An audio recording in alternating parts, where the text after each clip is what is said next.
Ora, boa tarde, agradeço as vossas palavras, bem-ajam pelo convite à Associação e ao Instituto de Educação. Eu espero dar conta do recado. Eu digo já, para quem não me conhece muito bem, que eu sou um bocado coloquial nestas coisas, não gosto muito de formalidades. A colega e amiga Ana Rosa estava aqui a falar de mim e eu disse, deve estar a falar de outra pessoa, não deve ser eu. É claro que essas coisas fazem parte da nossa vida, mas a nossa vida é muito mais do que isso. Eu trago aqui, eu não sei muito bem se trago, mas às vezes trago uns filmes com os meninos com deficiência para vermos, que é para dizer assim, eu estou no terreno. Eu tive alguns anos nos serviços centrais e quando telefonava assim, você devia estar era no terreno, e quando eu saí disse, agora vou comprar um trator para ir para o terreno. Desta vez eu não trago esses filmes, com o risco de parecer a coisa mais teórica. Portanto, eu juntei aqui um pouco essa componente teórica com uma perspectiva prática, mas não é dos professores de educação especial, é centrada prática das escolas. E eu não trago muitos slides, eu também tenho um mau hábito, que é falo muito, isto me esqueça, já disse a Ana Rosa, olha que àquela hora tu manda-me calar mesmo, tenho que me calar. E portanto eu acho que era mais interessante, não as perguntas e as dúvidas, mas era nós a seguir partilharmos coisas, o que é que podemos fazer melhor, o que é que vai mal neste reino da inclusão, o que é que vai bem, porque há coisas que também vão muito bem, nós às vezes portugueses temos um pouco a mania de dizer só o que vai mal, e há coisas que vão muito bem relativamente a outros países e a outras práticas. E eu vou fazer uma coisa, vocês desculpem, mas eu não consigo falar sentado, para mim é uma prisão enorme eu estar aqui sentado, portanto eu vou-me levantar. E portanto as práticas, pode haver práticas muito boas numa escola, se aquela escola, aquele agrupamento de escolas não comungar de uma cultura de inclusão, elas diluem-se, elas acabam por quase que existirem, fica tudo muito numa ilha, ancoradas numa ilha. E portanto a cultura só existe e as práticas só existem se houver políticas verdadeiramente consistentes e convictas de que nós queremos que o nosso agrupamento de escolas, que a nossa escola seja um espaço de inclusão. E um espaço de inclusão não tem só a ver com alunos com condição de deficiência, tem a ver com inclusão no seu sentido mais abrangente. É claro que as culturas têm a ver também com aquilo que nós somos, cada um de nós. E, portanto, com aquilo que nós pensamos, com as convicções que nós temos e com a forma como nós vimos a inclusão, como nós lemos o que é verdadeiramente a inclusão. Portanto, o que tem que haver aqui, a meu ver, é comungarmos de uma mesma linguagem. E eu, há pouco tempo, tive num colóquio e saí lá um pouco zangado, porque eu vos digo que, quando falamos de inclusão, nós falamos só de educação especial. É impossível neste momento, nós ao falarmos de inclusão, dizemos, pois, aqueles meninos da educação especial, os tais professores da educação especial. E, portanto, a educação especial não é uma pessoa, não são um conjunto de pessoas numa escola e muito menos são lugares. E convictamente eu vos digo que cada vez acredito menos que inclusão sejam umas salas de AVDs. Eu sou um bocadinho, eu não queria dizer algumas coisas, mas depois acabo sempre por dizer, não sou capaz, isto depois fica-me aqui, se eu não disser, depois vou para casa e fico muito mal disposto comigo próprio, prefiro que vocês fiquem mal dispostos comigo. Que é umas salas de AVDs, que vinham das instituições dos anos 80, por aí assim, 70, 80, uns modelos que nós, na altura, não tínhamos quase nada e que acabamos por implementar nas instituições de educação especial, hoje sabemos que completamente ultrapassados e que estão agora a ressurgir dentro das escolas do ensino regular. E às vezes financiados por instituições, por bancárias, por instituições culturais. Portanto, eu ter na escola uma sala onde monetizo uma cozinha para os meninos com deficiência irem lá fazer bolos, não é verdadeiramente, não vejo isso como uma inclusão. Ou ter lá uma cama para os meninos aprenderem a cama, uma coisa que eu ainda hoje saí de casa e vos digo, eu agora com a idade começo a falar um bocadinho de mim, que também não é nada bom. Portanto, vos digo que não fiz a minha cama, quer dizer, não sei porque é que tentar ensinar a os meninos, não devia dizer, não é muito complicado. A ensinar os meninos, é claro, se nós tivéssemos uma perspectiva, vamos a pegar no exemplo da cozinha. Se nós tivéssemos a perspectiva, por exemplo, como na Suécia, onde há uma cozinha, onde todos os alunos passam e têm atividades de culinária, de economia doméstica, porque toda a gente tem que aprender a cozinhar, que o saiba. Não é? Portanto, não só os meninos com deficiência. ou que nós pegássemos nessas experiências para dar matemática, para dar língua portuguesa, e tenho até alguns filmes na escola onde eu estou com alguns professores, onde eles aproveitam algumas atividades de culinária, não na tal cozinha, entre aspas, que nós não temos, mas na própria sala para dar conceitos de matemática aos alunos. E sim, é interessante. Não são cozinhas e hortas denominadas inclusivas. Há um livro que saiu agora há um mês, para aí, que dizem que uma boa prática de inclusão é uma horta inclusiva. E eu, com sinceridade, uma horta inclusiva, eu não sei, eu agora tenho uma irmã que também era professora e se reformou, ela tem uma horta inclusiva, tem lá tomates, tem saladas, tem uma diversidade enorme, mas aquilo também é consoante as épocas, eu não percebo nada disso, mas ela também não percebia e agora está muito interessada. Portanto, eu penso que será isso, e também será para todos os alunos da escola, não será só para os alunos com deficiência e de relação. Voltamos novamente ao tal modelo dos anos 80, dos anos 70, e os meninos vão têm que aprender a fazer transição para a vida adulta. E o que é que nós temos? Tapeçaria, madeiras, a horta. Eu lembro de uma vez encaminhamos um aluno, estava eu ainda em Castelo Branco, eu tive, como a Ana Rosa disse, eu estive requisitada num serviço regional em Castelo Branco, e encaminhamos, nem trabalhava diretamente com esse aluno, um aluno do secundário que ele gostava muito de informática. Isto já foi há muitos anos, há alguns anos. E, portanto, ele gostava muito de informática, mas nós não tínhamos cursos profissionais de informática, não tinha, o centro de emprego não tinha, e a única oferta que tinham era a tal horta, passa a expressão, ou seja, jardinagem, tinha uma jardinagem. E o aluno tinha alguns problemas motores. Olha, vamos experimentar, pelo menos ele adquire aqui algumas competências. Eu devo-vos dizer que aquele aluno que tinha na altura 16, 17 anos, se não estou enganado, foi devolvido à procedência. Como ele tinha alguns problemas motores nos membros superiores, deram-lhe uma enxada para a mão e aquilo foi para o lado errado. Então o monitor devolveu-o à procedência, passa a expressão, eu sou um bocado cru a falar destas situações, além dos problemas motores que ele tinha e de algumas limitações ao nível da aprendizagem, com problemas de agressividade. Era um aluno agressivo porque quis dar com a enxada no monitor. Portanto, eu não acredito muito nisso. Não acredito que sejam unidades de permanência. As tais, eu chamo-lhe aqui unidades de permanência, vocês sabem, sobretudo quem é português, mas no Brasil também há. Eu vi que alguns colegas que eram brasileiros também, ainda há um ano, mais ou menos, ouvi uma comunicação muito boa sobre a avaliação das unidades, eles chamam de outra forma, não me lembro agora o nome, aquilo que nós chamamos unidades de ensino estruturado, ou unidades de apoio à multideficiência, e agora há para ali umas outras coisas que também lhes dão outro nome, que no fundo não são mais da colocação dos meninos um pouco diferentes, porque às vezes aquilo já é para todos o que sai um bocadinho da tal norma, que eu não sei muito bem o que é aquela norma, porque isso levávamos aqui uma discussão sobre o que é norma, normalidade, o que é esta questão, íamos para o Foucault e essas coisas todas, que não nos interessa aqui, porque senão a gente perdia-se nas tais teorias.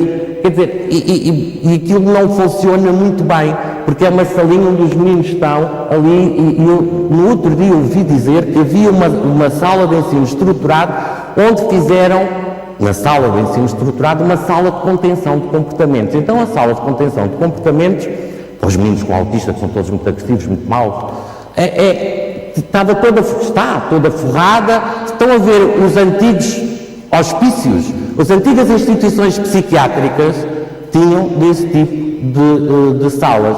O Foucault, mais uma vez, fala muito bem dessas coisas, num livro muito interessante, para além de outros que ele tem sobre estas questões, não diretamente a ver com as questões da educação especial ou da inclusão, sim, diretamente, mas mais alargadas a toda a dinâmica social, que é o vigiar e o punir. E não são salas de estimulação sensorial, aquelas coisas que todas as escolas agora querem ter, ali umas salas snoozeland, que é umas coisas que eu ia para a discoteca nos meus tempos mais novo, e aquilo também tinha assim umas bolas de cristais e umas luzes, por acaso aquilo agitava-me um bocado. Que às vezes nós vemos só isso até mal implementado, porque o projeto snoozeland vive de 3 salas, que são salas completamente diferentes e que se faz um trabalho completamente diferente em cada uma delas. Mas nós vimos, conseguimos financiar-nos uma sala snoozeland, tem umas luzes, coisas, eu digo-vos isto, é um bocado de caricatura, como vocês estão a ver, eu sou um bocadinho mauzinho nestas coisas, aquelas coisas que se compram nos chineses, assim, com água, aquilo sobem umas bolinhas. Os suecos também têm umas coisas engraçadas nas escolas deles para isso, mas é para alunos e para professores e para assistentes operacionais, para toda a escola. Quando nós estamos assim um bocadinho mais agitados, E às vezes, eu não sei se vos acontece, sobem os ruídos, olha, vou lá fora fumar um cigarrinho. Se tivesse uma sala daquelas, eu ia 5 ou 10 minutos para relaxar. Também era bom, era uma sala inclusiva, mas não nesta situação. E com toda a sinceridade, há uma coisa que me irrita um bocado, eu às vezes não consigo, irrita-me, que é dizerem que fazem inclusão inversa. E eu não sei o que é isto, inclusão inversa. E isto está escrito, neste momento, está escrito que isto é uma boa prática. Nós fomos ouvindo por ali dizer que isto era uma prática que se fazia, mas neste momento está escrito num livro oficial, em que isto é uma boa prática, inclusão inversa. Eu não consigo encontrar nada de teoria que sustente esta situação, mas mesmo que encontrasse, eu não acredito ter 3 ou 4 crianças com condição de deficiência ou diferentes daquilo que cada um de nós, a nossa cabeça, acha que não está igual à tal normalidade, que não é, que não se encaixa naqueles parâmetros que nós temos como normalidade. A normalidade que eu costumo dizer, pois eu acredito muito na diferença, desde que ela seja muito igual à minha própria diferença. Tudo o que vai para além, depois eu começo a ter alguns problemas, e às vezes até eu próprio, que acredito muito nestas questões da inclusão, tenho algumas recaídas, porque nós às vezes temos algumas recaídas. Portanto, e levar os meninos todos a visitar aqueles meninos com deficiência, isto já aconteceu em alguns sítios. E não abona nada em favor da inclusão. Os que estão, não sei muito bem, às vezes o que é que eles entenderão, porque eles levam-lhes umas prendinhas. Os que vêm, eu já ouvi comentários, práticas destas, que as crianças foram visitar os seus colegas nas unidades, vieram de lá com interrogações que não teriam, de certeza absoluta, se fosse uma normalidade aqui não no sentido que eu estava a falar há pouco, mas de qualquer coisa que é hábito fazer, que acontece todos os dias, estarem todos nos mesmos espaços, ou seja, participarem todos nos mesmos espaços. Portanto, eu não acredito. E isto tem que ser claro na cabeça das pessoas, e tem que ser claro aos vários níveis de decisão. E porquê é que eu falo aqui aos vários níveis de decisão? Eu estou na escola e é na escola que eu me quero centrar. Mas a escola é uma instituição, é uma organização social e, portanto, ela está aberta a outras organizações sociais que a envolvem, que interagem com ela, e é assim que deve ser. E, portanto, vive de alguns problemas que as outras instituições sociais também têm. E, portanto, eu agora vou falar destas políticas, que são outro tipo de políticas, não as do agrupamento, não as políticas que cada agrupamento decide fazer, mas as políticas mais a nível nacional. E deve haver aqui uma harmonização, não sou eu que digo, é o Wickens e o Grims, que dizem que deve haver entre as práticas da escola, entre as culturas de escola e aquilo que politicamente cada um dos agrupamentos decide fazer relativamente à inclusão, alguma harmonia. E eu vou-vos dar alguns exemplos práticos. Ouço todos os dias, não será todos os dias, mas muitas vezes. Por exemplo, no outro dia ouvi dizer que cada vez, em determinados agrupamentos, cada vez que havia uma atualização do programa educativo individual, era obrigatório fazer um relatório técnico-pedagógico. E eu interrogo. A lei diz, faz um relatório técnico-pedagógico quando há uma referenciação de uma criança, que estas palavras são palavras que me deixam sempre muito magoado. Referenciar alguém. Olha, vou-te referenciar, desculpe, estou a referenciá-la que não pode estar a escrever. Eu vou referenciá-la porque está a escrever. Aproveito para dizer que os slides estão disponíveis, depois eu disponibilizo sempre os meus slides, estou a brincar consigo, mas aproveitei aqui, disponibilizo os meus slides sempre depois no espaço virtual, na internet. Portanto, há aqui uma desarmonia entre o que diz a lei e aquilo que estão a ser as práticas. Mas a própria lei, eu escrevi a lei, quando eu falo da lei, o que temos agora em vigor, o 3 de 2008, ela já tem uma grande carga burocrática e de até decisão administrativa. Eu escrevi isso, portanto nós vemos que quem faz a homologação dos relatórios de avaliação é uma decisão administrativa. Nós podemos ter um diretor, e não estou a dizer mal dos diretores, como devem imaginar, podemos ter um diretor que não avaliou aquela criança, não conhece diretamente aquela criança e dizer assim, não, este relatório volta para trás porque eu não faço a homologação de um relatório deste. É a mesma coisa que um diretor de um hospital mandar um relatório de um médico para trás porque realmente aquele relatório ele não aceita, porque aquilo não está bem relativamente ao doente. Eu não estou a dizer que isto aconteça. E, portanto, há aqui todos os procedimentos da 3/2008 correm numa pista paralela àquilo que deve ser central na escola, que é a aprendizagem. Quando eu digo pista, no sentido processual. Portanto, a pista principal deve ser a aprendizagem. E é claro que depois está o ensino, a avaliação, estas coisas que nós vamos falar. E, portanto, paralelamente, decorrem alguns procedimentos que são mais ou menos administrativos. A 3/2008 vê-se muito numa pista que quase que corre em paralelo e que muitas vezes não se encontra. Ora, aqui há uma desarmonização quando nós fazemos ainda mais do que... E agora, depois do 13 de maio, mais para pistas que o Papa passa a expressão, quer dizer, e nós ainda aumentamos os procedimentos burocráticos de fazer. E pergunto eu, é que para além disso não é só um procedimento burocrático, interrogo, e faço-vos esta pergunta. Então, mas isto será inclusivo? Então, e as avaliações que têm feito dos alunos neste tempo todo, não servem para nada? Ou não têm estado a avaliar os alunos como avaliam os outros? Estes alunos, como avaliam os outros? Porque então, naquele momento, tem que se fazer uma avaliação altamente especializada, ou pelo menos especializada, ou assim especializada, que nós sabemos que às vezes é assim especializada. Porque os períodos, os finais de período, a tal avaliação formativa, a tal avaliação contínua, para que é que nos serviu? Ou nós não olhamos para ela? Outra situação é aquela bendita CIF, Classificação Internacional de Funcionalidade, não é? Vocês sabem que houve uma adoração por esse documento, que é um bom documento. O documento em si é um bom documento. Portugal, digamos que ficou hiperativo, quando eu digo Portugal, algumas estruturas de decisão portuguesas ficaram imperativas relativamente ao documento, e nós neste momento temos, até mal, cientificamente mal, teoricamente mal, temos uma lei que diz que nós fazemos avaliação, que devemos fazer avaliação dos alunos por referenciação à CIF, quando nós sabemos que aquilo não é um instrumento de avaliação, mas é sim um instrumento de categorização. E aquele instrumento de categorização necessita ter instrumentos de avaliação, como dizia não me lembro agora o nome, peço desculpa, da pessoa que coordenou os trabalhos, o Simonson, como dizia o Simonson, nós estamos a trabalhar nos instrumentos. Alguém conhece esses instrumentos? Então estão a avaliar porquê? Logo diretamente ali. Mas não era aí que eu queria. Estou a brincar com vocês, não quero que vocês me respondam. É claro que nós aqui harmonizamos. Eu disse aqui há uns anos, antes de sair, a 3/2008, eu tive lá umas visitas na escola onde estou e diziam-me assim, olha, sabe que vai sair um documento que vai ter que avaliar os meninos para... Assim, vocês sabem quem é que tinha levado o primeiro draft para o Ministério da Educação da CIF? Tinha sido eu, que me tinha dado a professora Leonor Muniz Pereira, ainda em inglês, naquela altura. E eu digo assim, sim, eu sei que está para sair uma coisa que se chama a CIF. Assim, pois, é que se calhar tem muitos meninos aqui em apoio, eles são deficientes. E eu fiquei logo muito aflito, disse, o que é que eu devo responder? Assim, olha, disse o nome da pessoa e o cargo, que a gente tem que ser muito respeitoso nestas coisas, assim, são deficientes mesmo, vê-se o olho nu. Né? Aquela coisa que se vê ali logo o olho nu.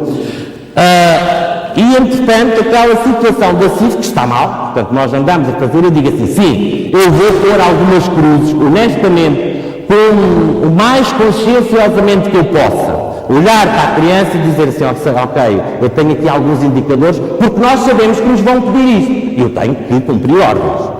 Eu estou a harmonizar, mas depois digo assim, não, mas eu para pôr cá os tais indicadores tenho que avaliar com outros instrumentos, tenho que avaliar a criança no refeitório, nos pátios, na sala de aula, quando sai à rua, sai com eles à rua logo muito cedo, com as turmas, ou às vezes quando estou nesse processo muito de observação, eu sozinho com aquela criança para perceber como é que acontece, depende muito do aluno que eu vos estou a falar, para nós percebermos, porque a nossa ação só existe por relação com os outros e por relação com o contexto. Ora, eu só posso avaliar alguém, se é que eu consigo avaliar alguém, ou seja, fazer um juízo de valor sobre limitações e capacidades e forças daquele aluno, se eu conseguir perceber como é que ele age, qual é o seu perfil comportamental naquelas situações, nomeadamente o perfil comportamental da aprendizagem. E soube eu aqui há muito pouco tempo que em algumas zonas telefonam para os médicos. Não tem que nos preencher as funções do corpo. Os médicos, sendo isto, a Manuela a dizer que ela está no hospital, ainda bem que diz são um mentiroso. E então, vejam, o que diz a lei é que as funções do corpo é para profissionais ligados à saúde. E E os médicos, e muito bem, têm-se estado, porque acham que aquilo não é assim muito interessante, quer dizer, e na minha opinião, muito bem, não sei se depois legalmente aquilo está muito bem eles negarem-se, não, na minha opinião, muito bem. Eles fazem um relatório descritivo da criança, porque eu se me descrevessem por números, eu estava. Tu és o número 2, tu és o número 3, aqui tens 4, aqui és o 5, e assim, afinal, quem sou eu? Não é?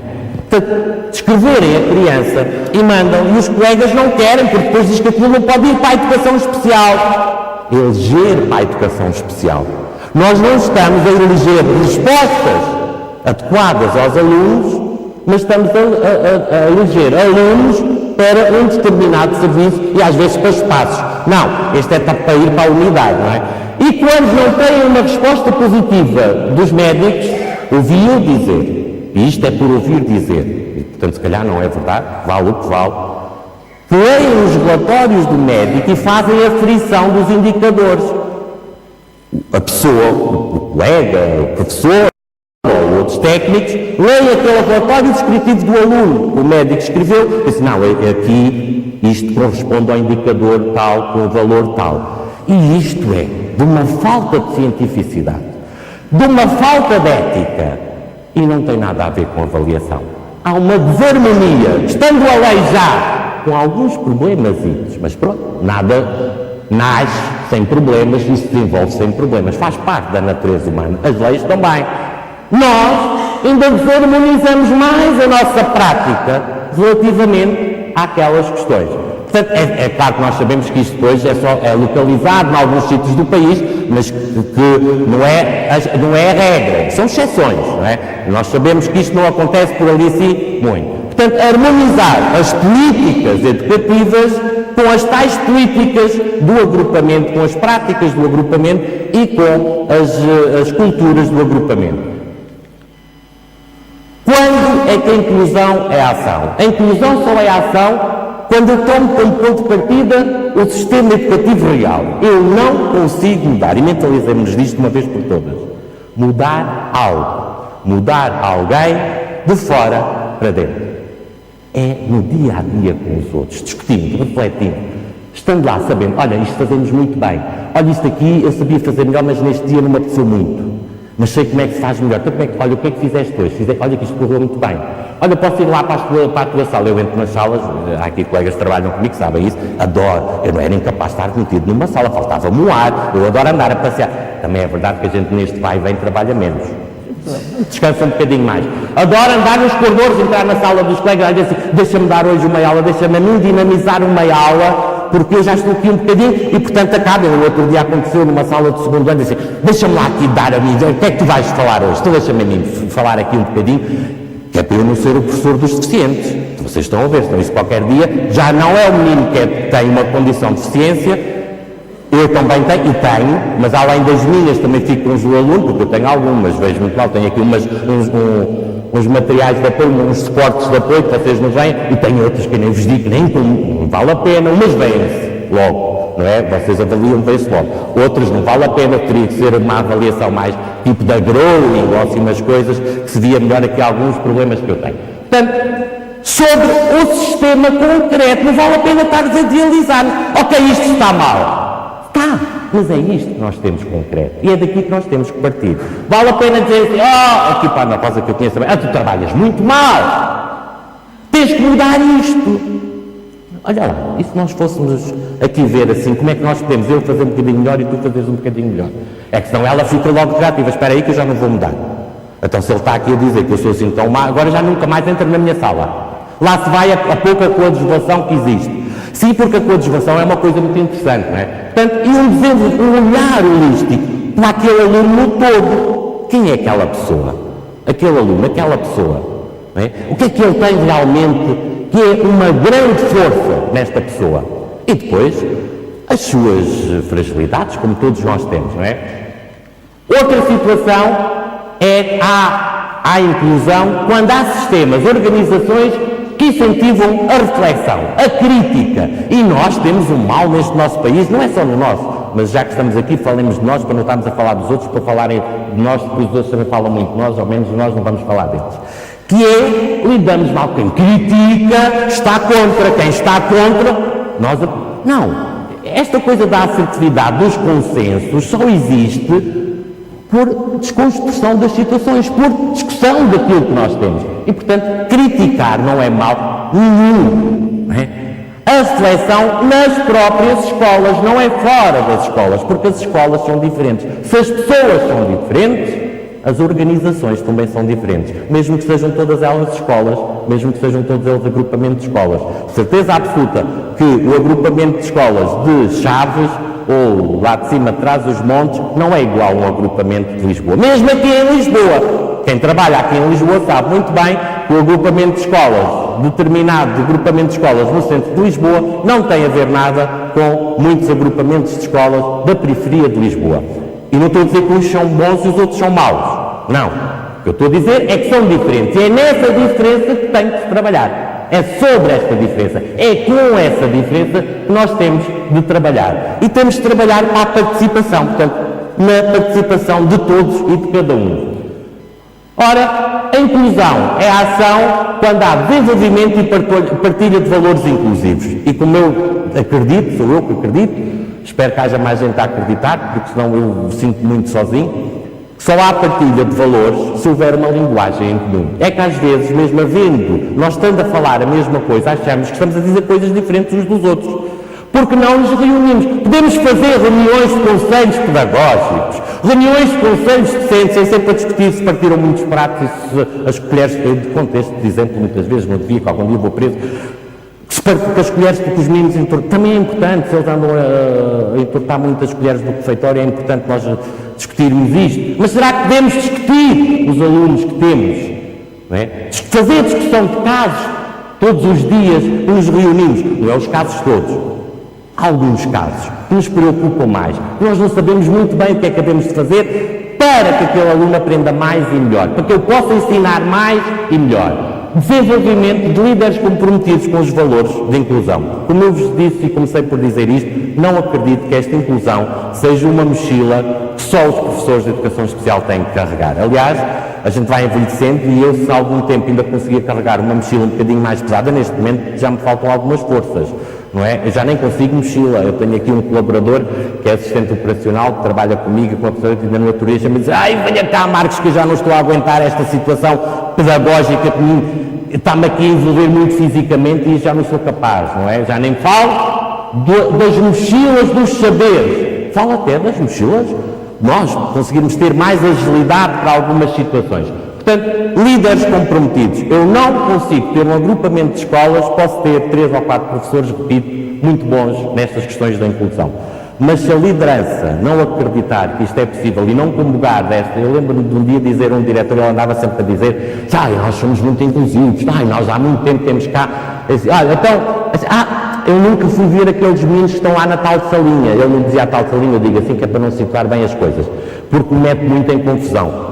Não estamos a falar da mesma coisa quando estamos a falar de inclusão. Disse eu: desculpa, podes acreditar muito em inclusão, e eu acredito que tu acredites muito em inclusão, mas não estamos a falar da mesma coisa. É? E sobretudo hoje, colegas, eu não acredito que a inclusão se possa desenvolver em qualquer escola se não houver uma formação inicial muito centrada nestas questões para todos os professores, para todos os assistentes operacionais. Não é só para os docentes de educação especial, porque nós já sabemos a cartilha toda, vocês podem cada um a ver, eu debito isto aqui, a inclusão é tal, ali tal, o triângulo. Eu comecei logo com aquela coisa que nós já todos sabemos, o triângulo do Mellons, que é aquela coisa política da aula. Eu dizia-vos, punha-vos ali mais uns lugares comuns, né? Falava-vos da Declaração de Salamanca, não há ninguém que fale de inclusão que não fale da Declaração de Salamanca. Em 94, vejam, já saiu mais uma data de documentos muito interessantes, mas nós, Declaração de Salamanca. Desenvolvimento de dinâmicas de resolução de problemas. Claro que temos problemas nas escolas. Olha que aquilo até às vezes dá uma alegria, dá um colorido nas escolas. Se a gente fosse para lá e não houvesse problema nenhum, claro, mas chatice, não é? Claro que há alguns problemas. Vamos centrar-nos neste problema, analisar o problema. Primeiro, qual é que é o problema? Porque nós às vezes queremos definir um problema e que não tem montes de problemas. Não é? Parece quando andamos a fazer as teses. Nós pomos uma interrogação e aquilo estão lá uma data de teses. Todos nós passamos por estas coisas. Primeiro que a gente chega ali ao ponto fulcral da coisa, sofremos imenso, não é? Se tu um dia olhar para a minha orientadora e ela diz: então tu queres saber afinal de saber tanta coisa e só nos tem quantas teses? É a mesma coisa, portanto, resolução de problemas e desenvolvimento da organização escolar. Não são os professores só, não são os alunos, é a escola enquanto organização. E as organizações são compostas por pessoas, portanto, são organizações vivas porque são compostas por pessoas. E é desta organização escolar que eu me queria agora centrar e, portanto, do desenvolvimento da escola. E para que a escola se desenvolva tem que olhar sobre si própria e dizer assim, afinal, quem somos nós? Quem somos nós? Nós, escola, nós, organização. Onde é que nós estamos? Para onde é que nós queremos ir? Né? Portanto, a escola tem que refletir sobre si própria e fazer uma autoavaliação sobre si própria. Né? Não precisa vir para retiro nenhum. Às vezes a gente diz, vou fazer um retiro para fazer aqui uma introspecção, ver uma reflexão sobre mim próprio. Não, a escola não precisa, pode ser logo ali. E às vezes até que aqueles barulhos todos, nós já estamos habituados, não é? Portanto, não vale a pena. Refletir sobre si própria. Recolha e análise de informação. Pois, onde é que estão os problemas? Ora, temos cá muitos alunos com necessidades educativas, ditos com necessidades educativas especiais. Eu gosto mais neste momento de dizer necessidades específicas. Mas depois, no projeto de escola, não aparece um parágrafo sobre estes alunos. Eu não digo sobre os alunos concretos, sobre esta situação. O que é que nós vamos fazer com isto? Temos muito insucesso escolar. Onde? Primeiro ano, segundo ano, terceiro ano, como é que é? No pré-escolar, nós agora já retemos os meninos no pré-escolar, quando fazemos adiamentos de matrícula, estamos a retê-los, e torna lá agora que ficas aqui já mais um... É para amadurecer, como eu costumo dizer, é como a fruta, fica lá, eu não conto agora ainda que é para amadurecer, mal nós nos descuidamos, pimba, já caiu um bocadinho podre no chão. Quer dizer, estas questões todas que nós temos que refletir e recolher informação e tratá-la.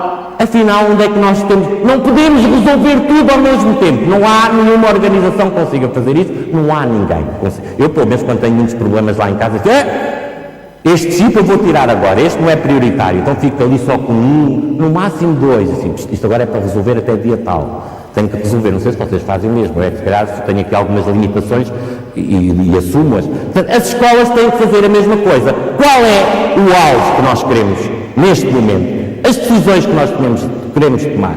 E depois, o que é que necessitamos? Que serviços é que temos para resolver? E quando eu falo em serviços, falo em pessoas. Que serviços é que temos? Falo em pessoas e recursos materiais. Que serviços é que temos para resolver isto? Quais é que necessitamos? Nomeadamente o serviço denominado de educação especial, que é também uma coisa que...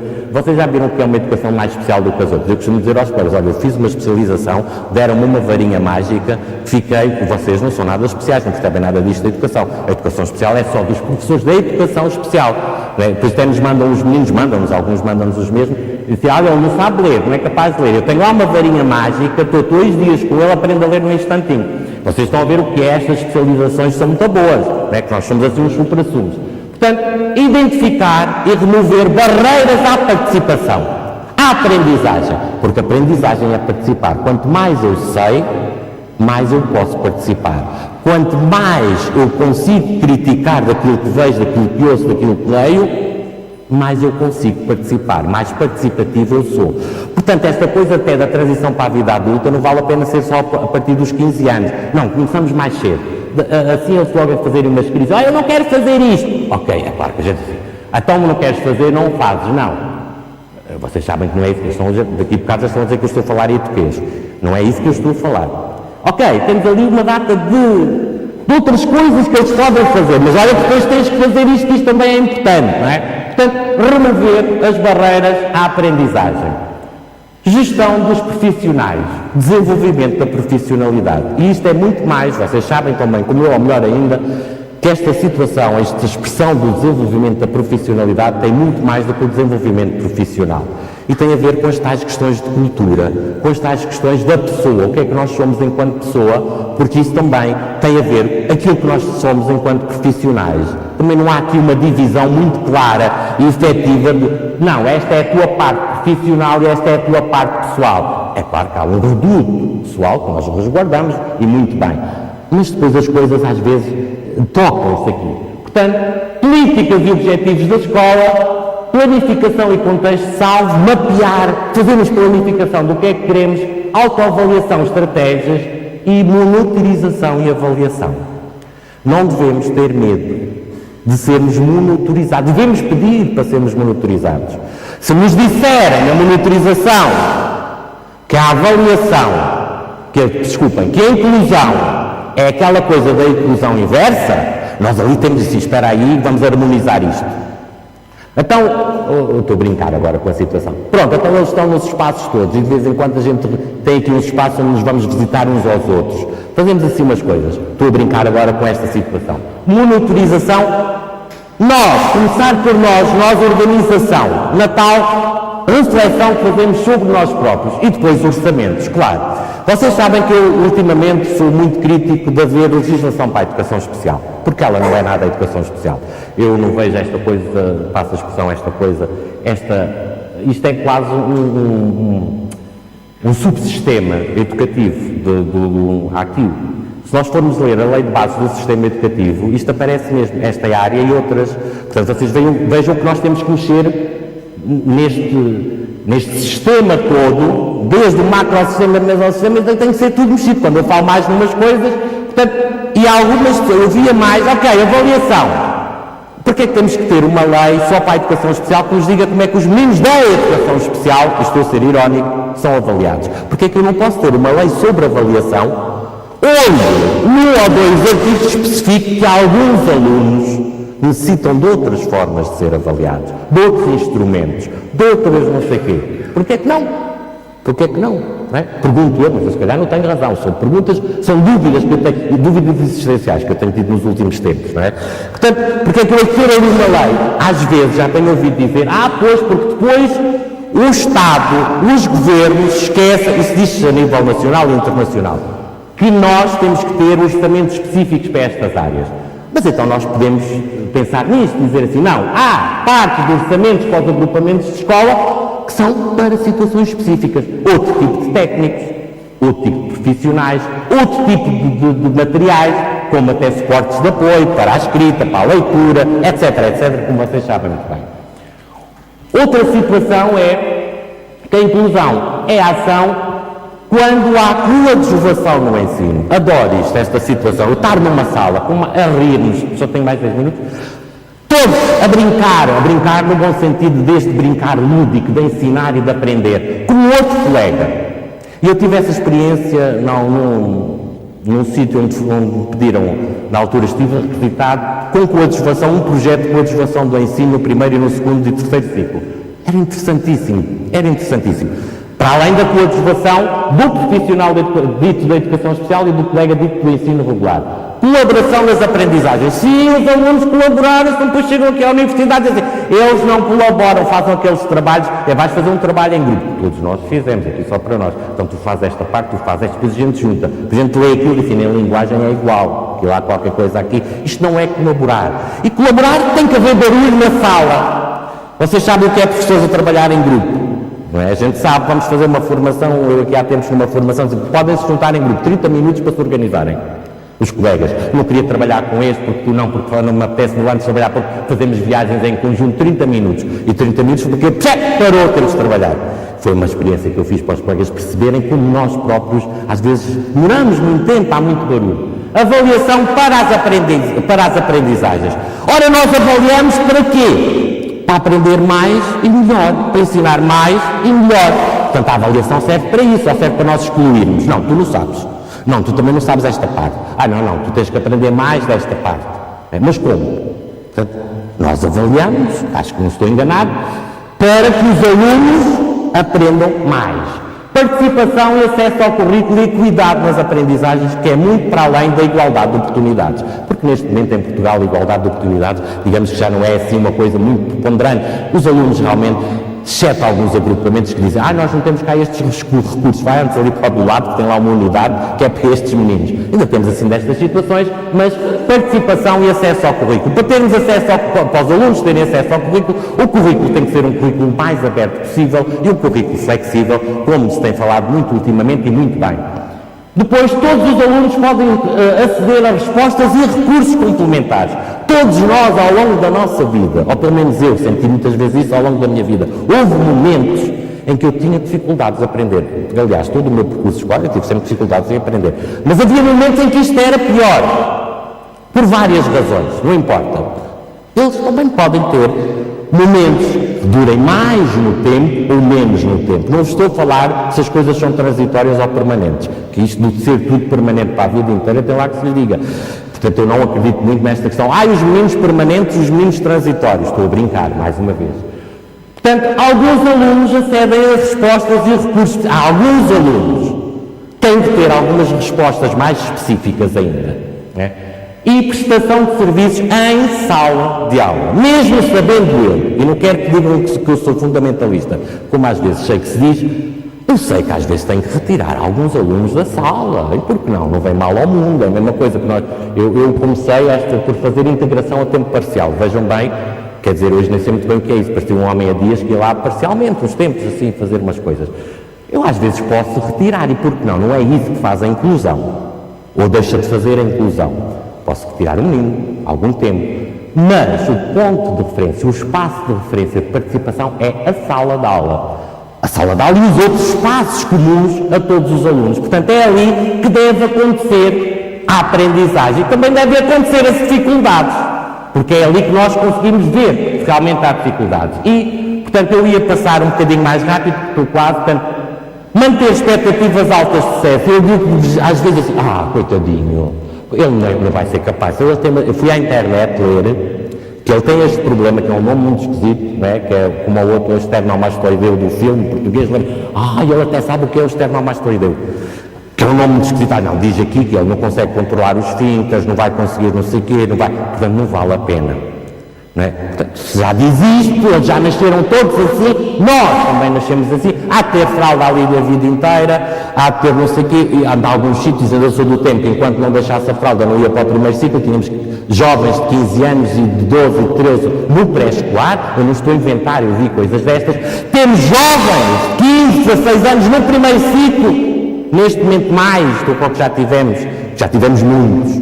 Depois aquilo, nós conseguimos aqui harmonizar a situação, neste momento temos outra vez mais. Eu costumo dizer que parece que haver algum dia casos aqui. Eu neste momento estou num contexto de primeiro ciclo, mas sim, algum dia eles casam-se aqui no primeiro ciclo, e ainda hei de ir aqui ao casamento. Não é? Portanto, integrar a cultura de diversidade, organizar e estruturar serviços diferenciados e flexíveis. O serviço não tem que ser só para aquilo. É claro que há um núcleo central de funções. Mas depois nós às vezes podemos, agora juntar um pouco com aquele serviço que também está ali, não haver esta divisão, estas capelinhas que nós portugueses adoramos. Esta é a tua capelinha, esta é a minha. Depois, certificar que cada aluno tem acesso à informação, a competências pessoais e sociais, e quando eu falo de competências, é aquilo que se voltou a falar ultimamente, e muito bem, que uma competência vai muito para além do saber, mas é o saber fazer. Este é como eu costumo dizer, eu mandei-me lá fazer um teste de avaliação sobre os malefícios do tabaco. Tenho 20, a sério que eu tenho 20, e mais que o que se vê agora nas redes sociais, mas eu não tenho a competência, ainda há bocadinho antes tive que ir a fumar um cigarro, porque não tenho no fazer, não tenho a competência, só tenho o saber. E nós queremos crianças com competências, e as competências são diferenciadas para a participação.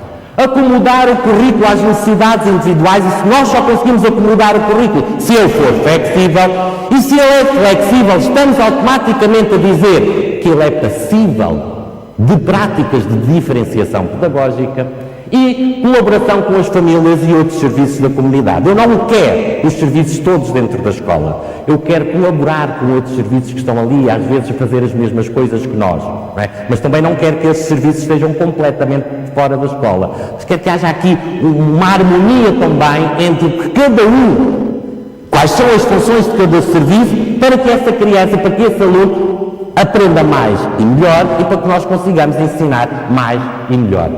E depois, acomodações, portanto, ensino diferenciado, apoio para a aprendizagem e gestão e apoio de comportamentos, que é importante, e cada vez mais, portanto, estes comportamentos, eu não estou a falar dos meninos mal comportados, entre aspas.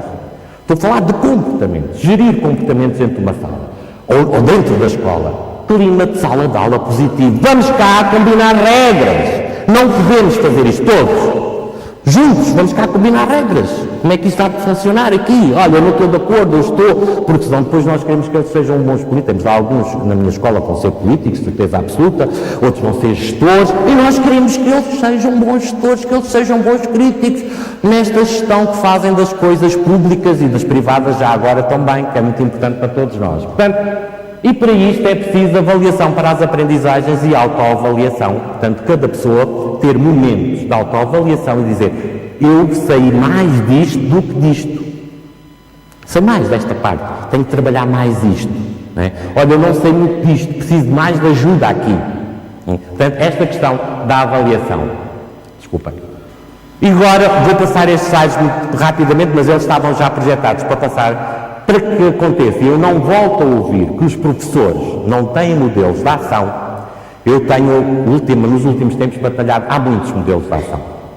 E nós temos de ser assim, nenhum deles deve ser também rígido, devem ser flexíveis. Eu vou falar-vos aqui de alguns só. Só assim, en passant, porque depois vocês, se quiserem, podem ver os slides. Temos um que eu falei aqui há tempos, por causa da transição para a vida adulta, que é um modelo funcional de autodeterminação. Quando eu falo de autodeterminação, falo de participação. Nós temos cidadãos autodeterminados, temos cidadãos mais participativos. E para serem cidadãos mais participativos, nós temos de ter alunos mais participativos, mais críticos e, portanto, mais autodeterminados. E para isto, nós temos que potenciar a gestão das autonomias de cada um dos agrupamentos. Se calhar necessitamos de mais de autonomia, mas já temos muita que não conseguimos gerir muito bem. Já temos alguma autonomia. Quando eu digo que temos, os agrupamentos de escola, até nestas questões da harmonização das leis, não conseguem gerir.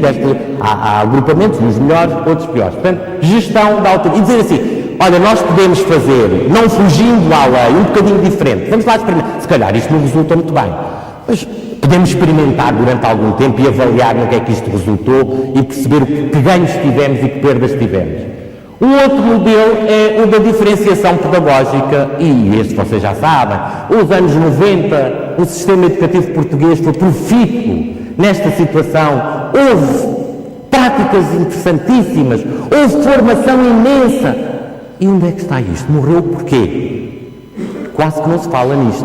Não é? Onde é que está esta situação da diferenciação pedagógica e da flexibilidade? O outro, mais moderno, é aquele agora que se fala, e que o professor hoje falou, do desenho universal para a aprendizagem. Ele tem coisas que se toca muito com o modelo de diferenciação pedagógica. Este tem, aquilo que eu vejo mais interessante, para além de nós não vamos explorar muito, é que ele dá-nos argumentos da neurociência, para nós diferenciarmos, para nós dizer assim, nós somos diferentes. Portanto, temos que ter respostas diferentes e formas de fazer as coisas diferentes. Porque é que eu não posso fazer um cartaz em vez de fazer uns slides? Porque é que eu não posso dizer uma poesia a cantar em vez de a declamar, que às vezes até se declama muito mal, ou dizê-la só. A resposta, como é que eu posso, porque é que eu não posso responder? Dizer que sei estes conteúdos, me apropriei destes conteúdos num sistema múltiplo e por cruzinhas só, por exemplo. Porque é que eu não posso dizer oralmente, não é? Portanto, há aqui várias situações que nós nos vamos explorar, porque me queria, só se me dão mais 5 minutos, prender-me um bocadinho neste, que é o supra-sumo da novidade. É o supra-sumo da novidade. E eu gostava de ver relacionado com os outros, não vamos ter tempo para isto, só vos queria dizer aqui uma coisa, todos eles têm coisas boas e coisas menos boas, como todos os modelos, por isso é que é bom que eles não sejam muito rígidos, dizem, esta parte aqui eu não me sinto tão confortável com esta parte deste modelo, e não o desvirtuando, posso fazer de outra forma. Este modelo é muito interessante, tenho vários receios que os queria deixar hoje aqui. Se vocês virem, e é a parte teórica a funcionar, ouvir dizer que neste modelo, aqui no meio, existe uma coisa que são medidas seletivas, pensem logo assim, harmoniza, harmoniza, harmoniza, harmoniza. Porque se isto aqui, que não é o que diz teoricamente o modelo, nós começamos a dizer que isto são medidas seletivas, queremos dizer que estão crives. E portanto, estão a ver, os que não têm nenhum problema, os que têm os problemas assim, e os que têm muitos problemas, até vos podia dizer de outra maneira, os que não têm muitos problemas, os que têm alguns problemas significativos e os que têm muitos problemas muito significativos.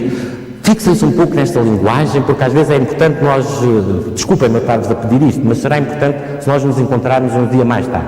E, portanto, o modelo não diz isto. Aliás, há teóricos que dizem que este modelo é terrível se servir de crivo de elegibilidade de alunos para respostas. Não é? Ou seja, vamos afunilando, estes são os da educação especial. Alguns até põem mais um patamar, põem 4 andares no modelo. E, portanto, nós temos as tais unidades lá, podemos ter, eu não estou a dizer que o modelo diz isto, não é isso. Está, digamos que uma linguagem nova em corpo velho. E quando eu tiver 60 anos e vos vier para aqui com os calções todos coloridos, tipo como os outros da Espanha cantaram, mas dizer, está totó, porque aquela vestimenta é muito bonita, mas não se adapta, já tem que arranjar aqui umas coisas. É a mesma coisa. Uma linguagem nova, num corpo, numa organização que continua impávido e serenamente a fazer as mesmas coisas, é grave. E não muda, não altera. Porque é outra crítica que se faz à implementação deste modelo noutros países, que é os professores apropriaram-se da linguagem, mas a prática continuou igual à que fazia. Colegas, mais uma vez aqui a decisão é do agrupamento. Eu até posso juntar estes modelos, não é? Não fugindo, não estou a dizer que isto está na legislação ou que venha a aparecer, mas digamos que há várias coisas. E eu só vos queria, já para acabar, deixar-vos com um poema. Revisitei este poema no outro dia nas redes sociais e gostava de vos deixar para acabar com este poema, se me permitem. Para ser grande, ser inteiro, nada teu exagera ou exclui, ser todo em cada coisa, põe quanto és no mínimo que fazes, assim, em cada lago, a lua toda brilha, porque alta vive. Bem-ajam, colegas.